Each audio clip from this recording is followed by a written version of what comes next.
우리 아버지 하나님의 거룩한 성도 여러분, 지나간 한 주간 동안도 하나님의 크신 은혜 안에 평안하셨습니까?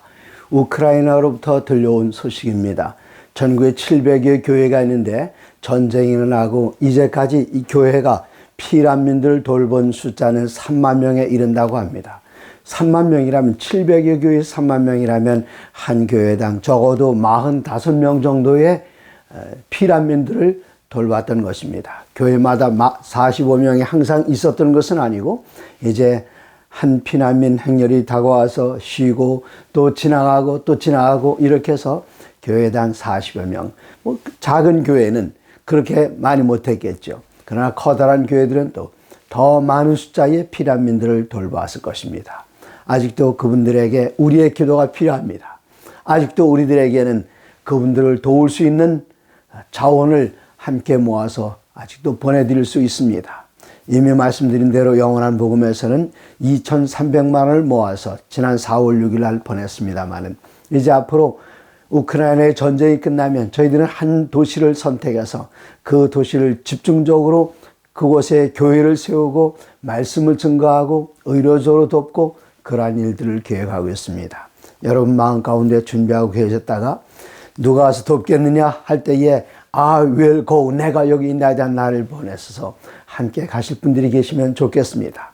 어떤 분들은 목수일을 하실 수도 있고 어떤 분들은 토목, 어떤 분들은 현금으로, 어떤 분들은 의료봉사로, 어떤 분들은 말씀을 전하는 일로 함께 가서 봉사했을 것입니다. 속히 그런 봉사의 날이 다가오기를 간절히 바라면서 오늘은 창세기를 공부하는 그 6번째 시간으로 아브라함의 뿌리라는 제목으로 말씀을 드리겠습니다. 이제 거의 중간쯤 왔습니다. 물론 장수로 치면 중간은 아닙니다만은 내용으로 볼 때는 이제 창조로부터 시작해서 그 위에 노아 홍수도 지나고 이제는 아브라함에게로 들어갑니다. 오늘은 아브라함에 대해서 3번 말씀을 나누는 가운데 그 첫 번째 시간으로 창세기 14장부터 함께 창세기 12장, 13장, 14장에 나오는 내용으로 함께 말씀을 나누겠습니다. 창세기 12장 1절입니다. 여호와께서 아브라함에게 이르시되 너는 너희 고향과 친척과 아버지의 집을 떠나 내가 네게 보여줄 땅으로 가라. 이 성경은 창세기 1장부터 가라는 명령으로 시작이 됩니다. 창세기 1장 28절에 하나님께서는 아담과 하에게 복을 주어 말씀하시면서 생육하고 번성하여 땅에 충만하라. 이것은 에덴 동산에 좋다고 머물러 있지 말고 가라는 명령입니다. 그 이후에 또 가라는 명령이 있습니다. 지난 시간에 공부했던 바벨탑 쌓는 그 사건. 이 사건은 정말 커다란 사건이었습니다. 창세기 9장 1절에서 하나님께서는 홍수가 마치면서 노아와 그의 가족 8명에게 똑같이 아담에게 하셨던 명령을 하시면서 생육하고 번성하여 땅에 충만하라. 그러나 바벨탑을 짓던 그 사람들은 땅에 흩어지기를 면하고 한 곳에 모여서 같이 살기를 원했습니다. 하나님의 뜻이 아니었습니다. 그러므로 하나님께 내려오셔서 그들의 언어를 혼잡하게 하시고 이 사람들 하여금 전 세계 방방곡곡을 향해서 흩어져 가게 하셨는데 아직도 믿음의 사람들이 모여있는 곳이 있었습니다. 하나님께서는 아브라함의 믿음을 보셨습니다. 아브라함의 신실함을 보셨습니다. 그래서 아브라함에게 명령하시기를 이 메소포타미아의 정말 비옥한 땅 그리고 이곳서 부유한 집안 그러나 이러한 모든 것들을 친척을 뒤에 두고 부모를 뒤에다 놔두고 정든 고향을 그리고 좋은 산업의 모든 터전을 그만두고 하나님께서는 가라 명령하십니다. 히브리서 11장에는 이 아브라함이 출발하는 이야기에 대해서 그가 갈 방향을 갈 곳을 어디로 갈지 알지 못하고 하나님께서 가라 그러니까 예 알았습니다. 갔다고 그렇게 말씀하십니다. 믿음으로 내친 걸음이었습니다. 내가 네게 보여줄 땅으로 가라. 그리고 약속하십니다. 2절 내가 너로 큰 민족을 이루고 네게 복을 주어 네 이름을 창대하게 하리니 너는 복의 근원이 될지라. 이 복의 근원, 복의 샘이 되어서 혹은 복의 통로가 되어서 아브라함을 통해서 온 세상에 복을 주시겠다. 그런 말씀입니다. 결론적으로 말씀드리면 복의 근원 아브라함이 나눠줄 많은 복들이 있지만 그 가운데 가장 커다란 복은 아브라함의 후손을 통해서 태어나는 바로 메시아 예수님, 그 축복이 그에게 주어졌던 가장 커다란 축복이었고 다른 사람들과 나누어야 할 축복이었습니다. 그리고 약속하십니다. 내가 어딜 가든지 너를 저주하는 사람들은 저주를 받을 것이요 너를 축복하는 사람들에게는 하나님께서 복을 내리겠다고 약속하실 때에 이때 로또 같이 가는데 이 당시에 4절에 보시면은 12장 4절에 아브라함이 하란을 떠날 때에 75세였더라. 75세면은 어떤 나이입니까? 뭐 옛날 아브라함이야 뭐 오래 살았으니까 75세면 청장년 아니었겠는가? 결코 그렇지 않습니다.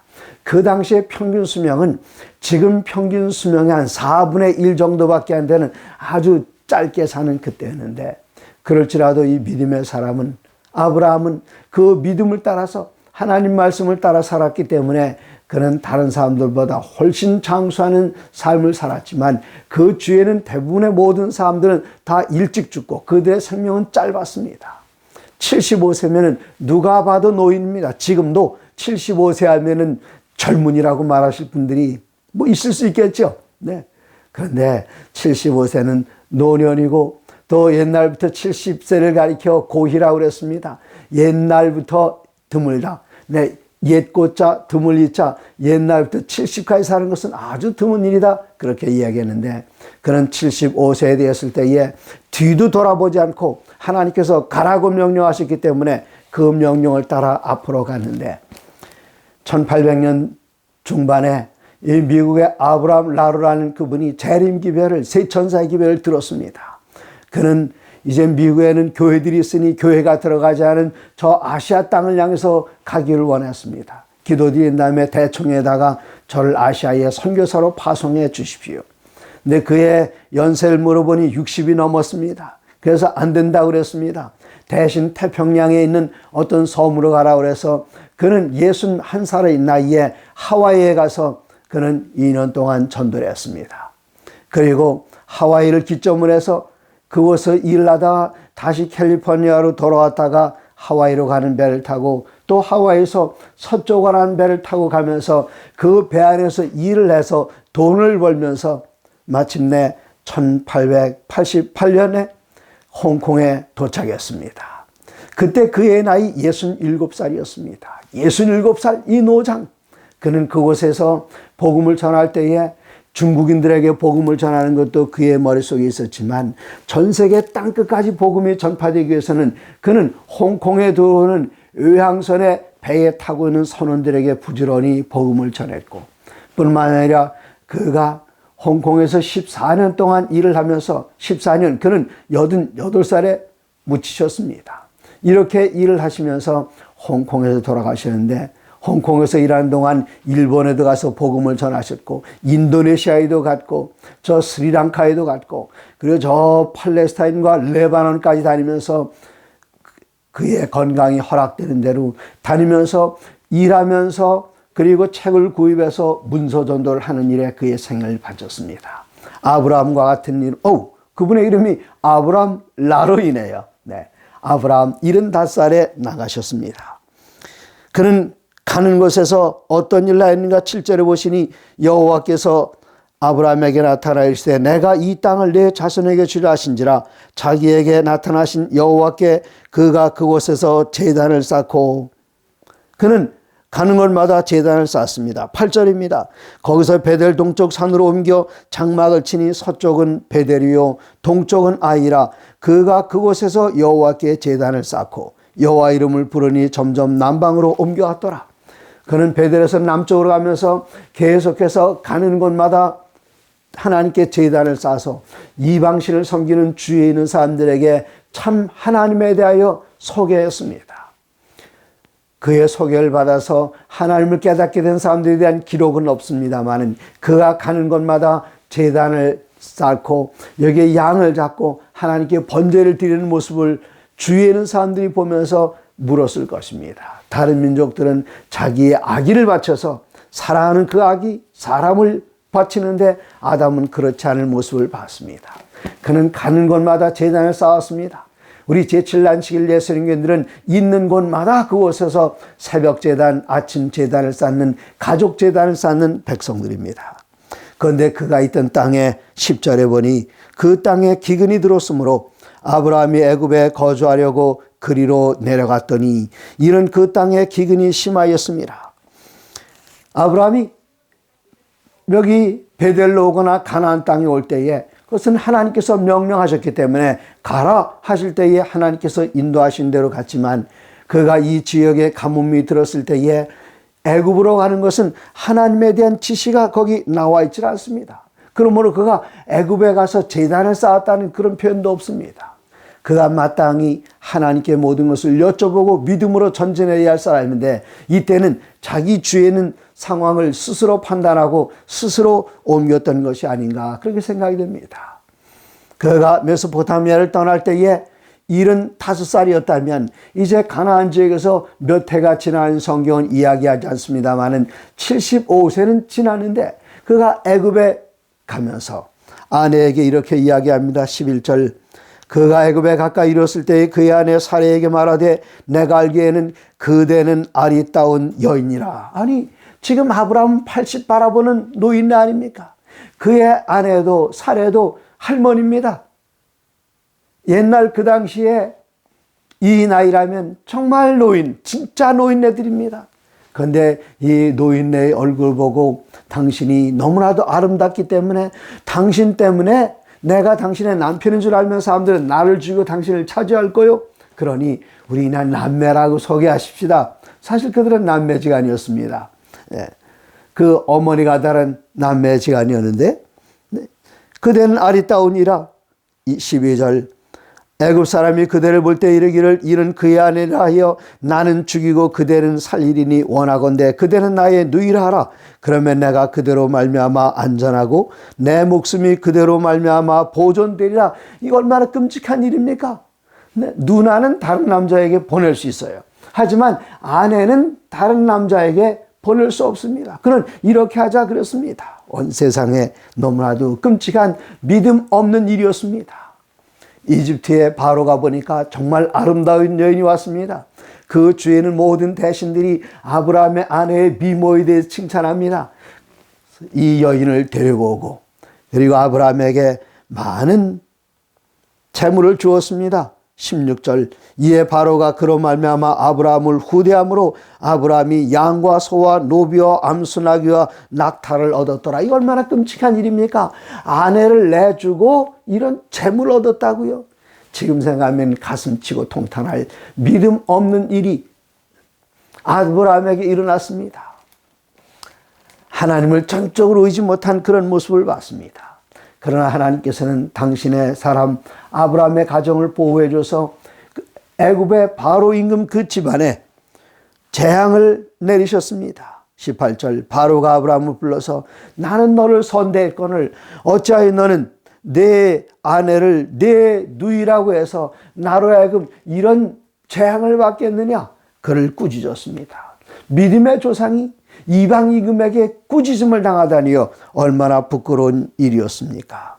바로가 사람들에게 그의 일을 명하며 그들이 그와 함께 그의 아내와 그의 모든 소유를 보내었더라. 여하튼 모든 것이 합력하여 또 선을 이루었습니다. 그는 바로로부터 많은 재물을 얻게 되었습니다.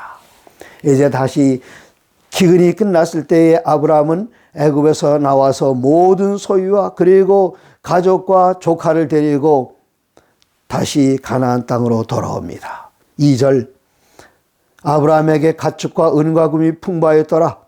그리고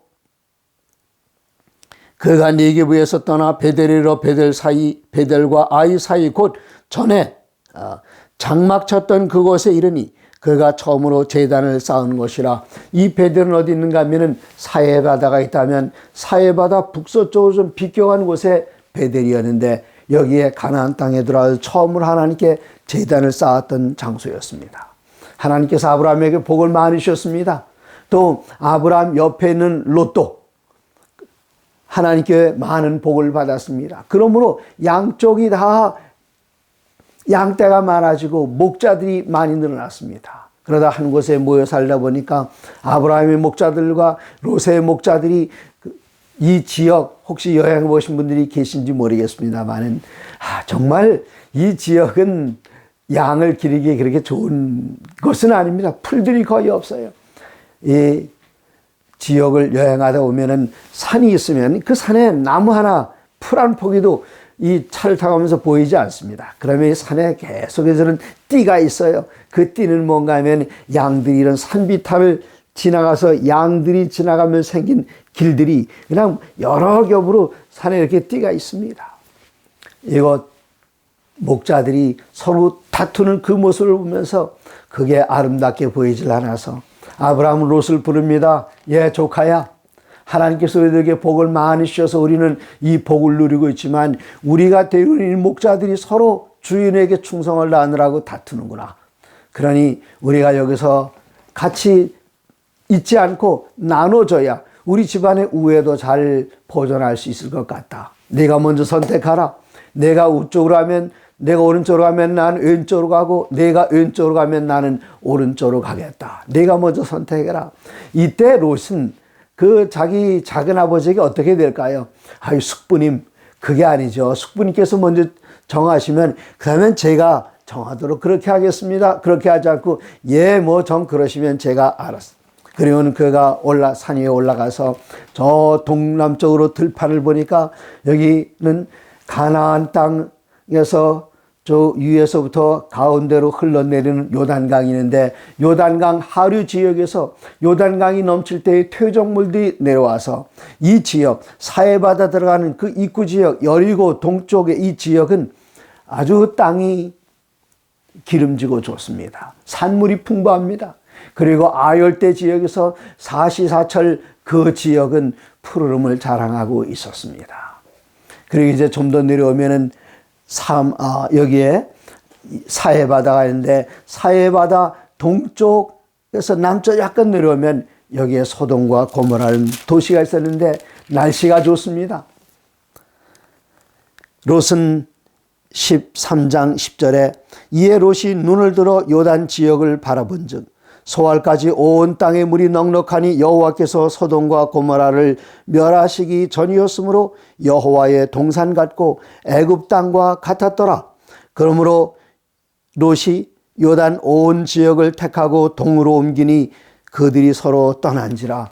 지금 그 선택의 조건이 무엇입니까? 여기 입지적인 조건이 좋습니다. 풀들이 많아서 양을 기르기 좋습니다. 그리고 농사도 잘 됩니다. 여러 가지 문화적인 조건들도 이제까지 있던 그 베델 이 지역은 전혀 다릅니다. 무엇을 받는가? 요즘 우리들은 거주 장소를 정할 때에 어떤 곳을 정합니까?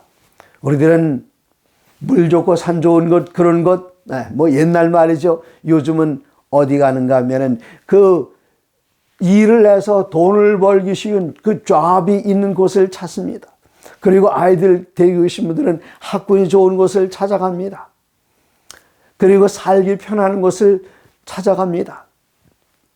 우리들은 이런 결정, 어디로 이사 가야 할까? 그런 결정을 할 때 어떻게 될까요?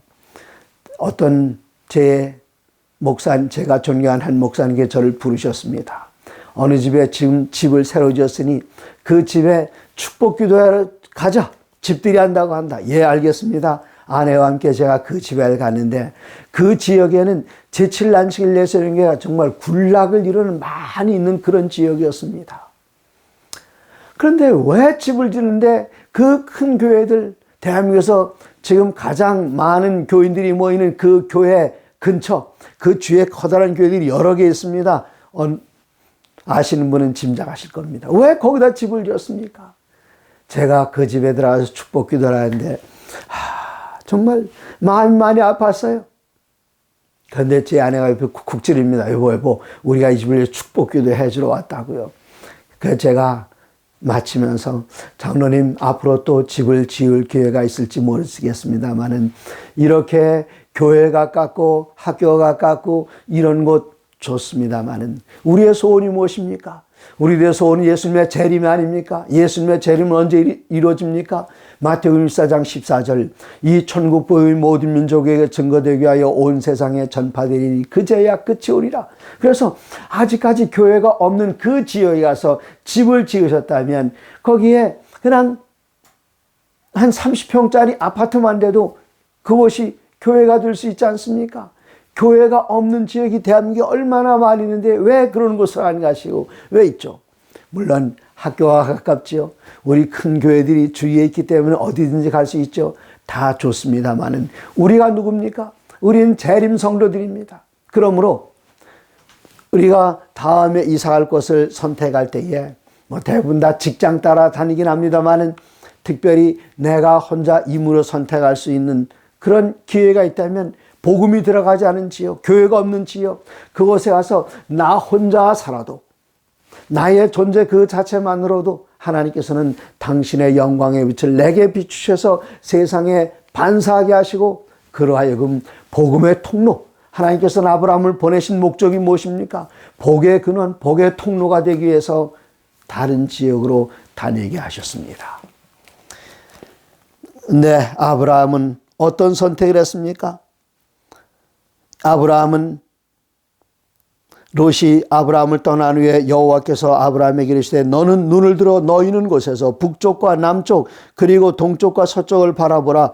보이는 땅을 내가 너와 네 자손에게 주리니 영원히 이르리라. 롯은 스스로 좋고 싫은 것을 계산해서 판단했지만 아브라함은 하나님의 지시를 또 여기서 받았습니다. 아브라함은 어디로 갑니까?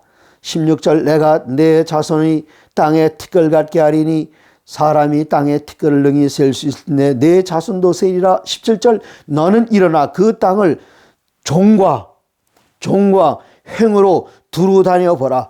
내가 그것을 내게 주리라. 하나님께는 또 여기 가라고 말씀하십니다.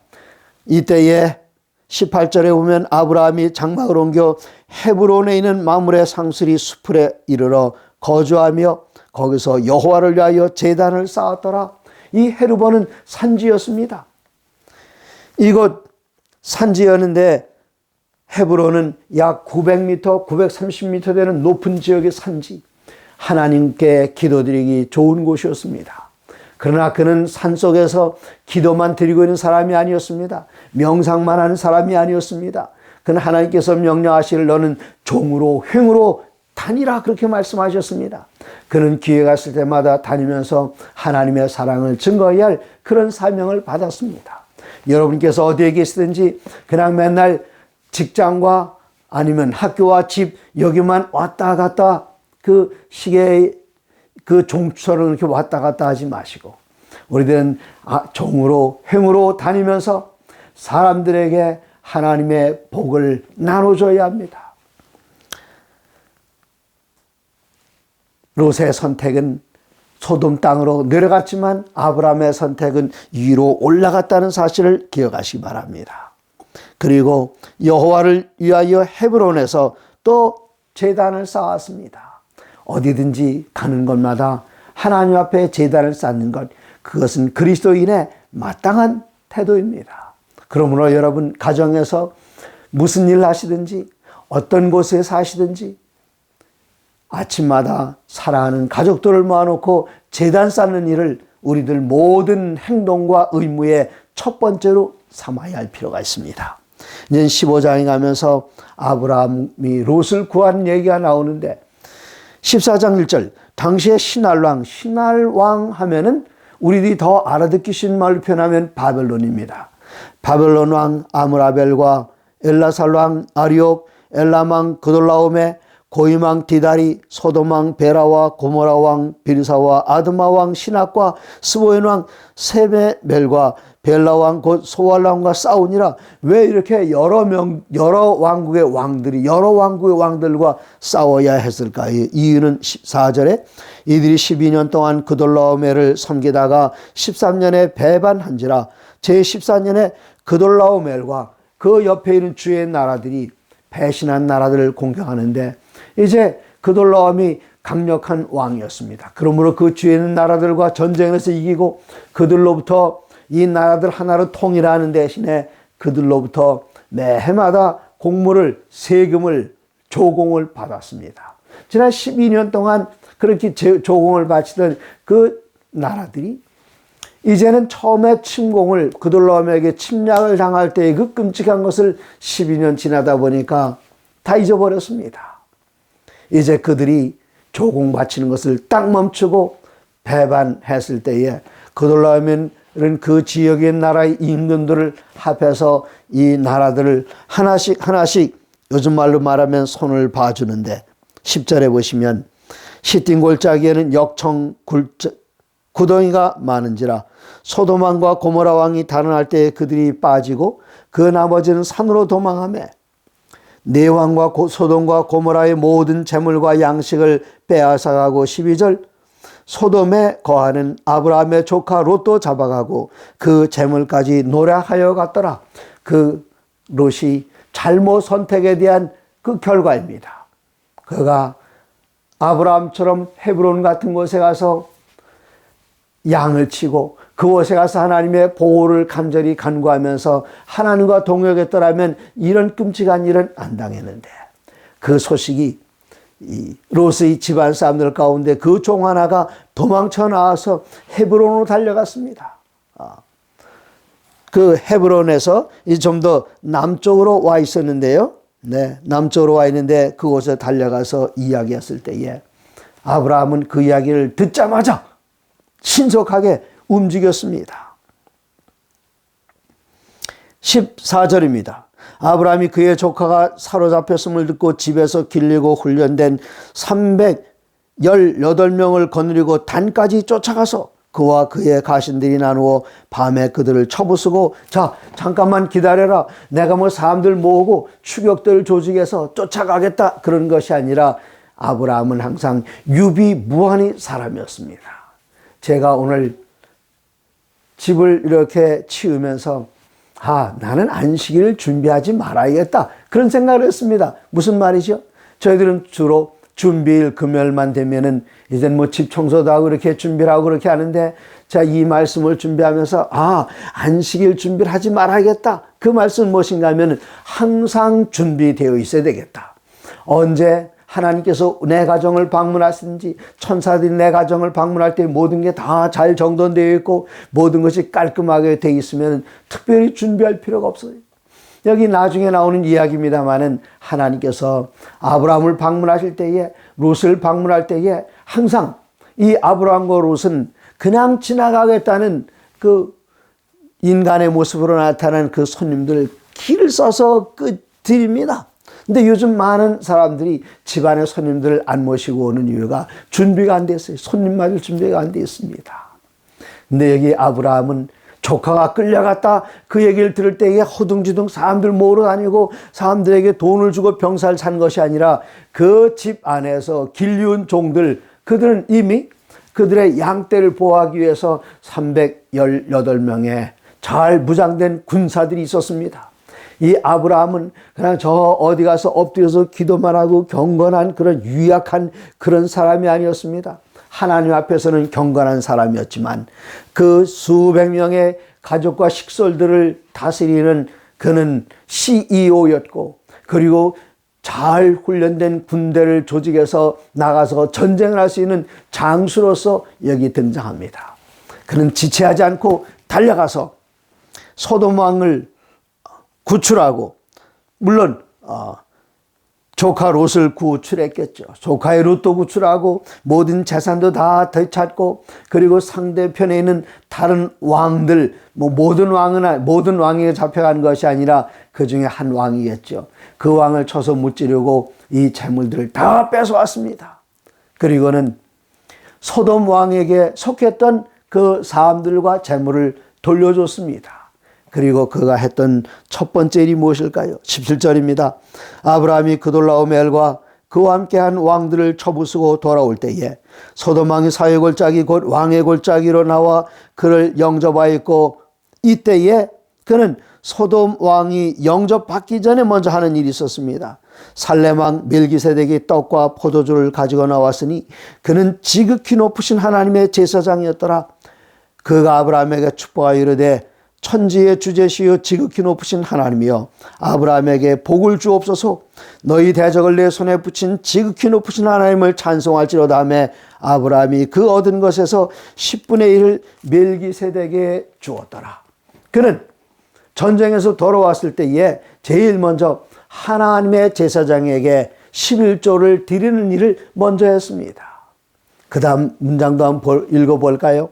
이때 소돔왕이 제안합니다. 14장 21절.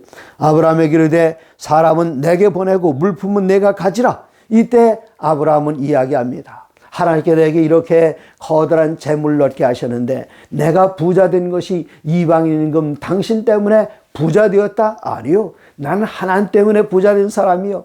그러니 당신에게 속한 양도 가져가고 사람도 가져가고 다 가져가시오. 내가 얻은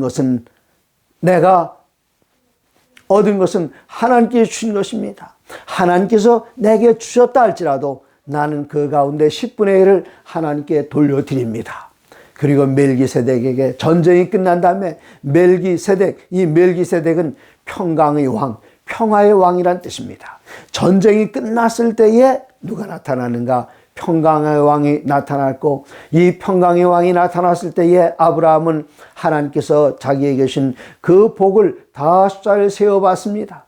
그리고 하나님께 주신 그 복을 다 계산한 다음에 10분의 1을 정확하게 잘라서 제사장에게 드렸습니다. 우리들은 믿음의 조상 아브라함에게 배워야 할 것들이 많이 있습니다. 성경에는 그가 제일 먼저 하나님 앞에 11조를 드린 분으로 기록이 되어 있습니다만 이때 그가 갑자기 드린 것은 아니었을 것입니다. 이 11조에 대한 그런 신앙 전통은 그 가정에 내려왔던 것을 이때 표현하지 않았나 전 그렇게 믿습니다. 이 마지막 때에 우리가 하나님께 드리는 그 11조, 이 11조는 아무나 드리는 것이 아닙니다. 특별한 사람이 드립니다. 누가 드릴까요? 저는 시편 116편 12절의 말씀을 정말 좋아합니다. 여호와께서 내게 주신 이 모든 은혜를 내가 무엇으로 보답할꼬? 12절 내가 구원의 잔을 들고 여호와 이름을 부르며 여호와의 모든 백성 앞에서 나는 나의 소원을 여호와께 갚으리로다. 하나님께서 내게 많은 축복을 주셨을 때 내가 이 모든 축복을 무엇으로 갚겠는가? 시편 기자는 구원의 잔을 높이 들고 하나님을 찬양한 노래를 부르면서 하나님의 백성 앞에서 나의 소원을 갚겠나이다. 나중에 이제 몇 주 지난 다음에 우리가 다시 살펴보겠습니다마는 창세기 28장에는 하나님께 했던 야곱의 소원이 있습니다. 하나님의 백성들의 소원입니다. 그 소원은 28장 20절 야곱이 소원하여 가로되 하나님이 나와 함께 계셔서 내가 가는 이 길에서 나를 지키시고 먹을 떡과 입을 옷을 주시며 내가 평안히 아버지 집으로 돌아가게 하시오면 여호와께서 나의 하나님이 되실 것이요. 22절 내가 기둥으로 세운 이 돌이 하나님의 집이 될 것이요. 하나님께서 내게 주신 모든 것에서 10분의 1을 내가 반드시 하나님께 드리겠나이다 하였더라. 이것이 야곱의 소원입니다. 시편 기자는 여호와께서 내게 주신 이 모든 은혜를 내가 무엇으로 보답할꼬? 그 보답하는 방법 가운데 하나가 하나님의 이름을 높이 찬양하고 사람들 앞에서 영광 돌리고 그리고 하나님께 주신 모든 축복 가운데 10분의 1을 반드시 돌려드리는 것, 이것이 그리스도인의 소원이고 야곱의 소원이고 시편 기자의 소원입니다.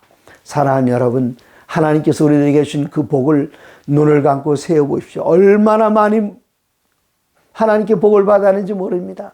그 가운데 10분의 1을 하나님께 다시 돌려드리는 것은 하나님 것이니까. 그럼 하나님께서는 이것이 내 것이냐? 그러면 내 것도 네 것이다. 이거 얼마나 남는 장사입니까? 하나님하고 우리가 장사하는 것은 아니지만 모든 것 다 하나님께 주셨고 거기서 10분의 1을 다시 돌려드릴 때에 하늘이 여러분의 것이고 하늘의 모든 보화가 여러분의 것입니다. 사랑하는 성도 여러분, 하나님의 기록된 거룩한 말씀으로 사시기를 간절히 바랍니다. 감사합니다.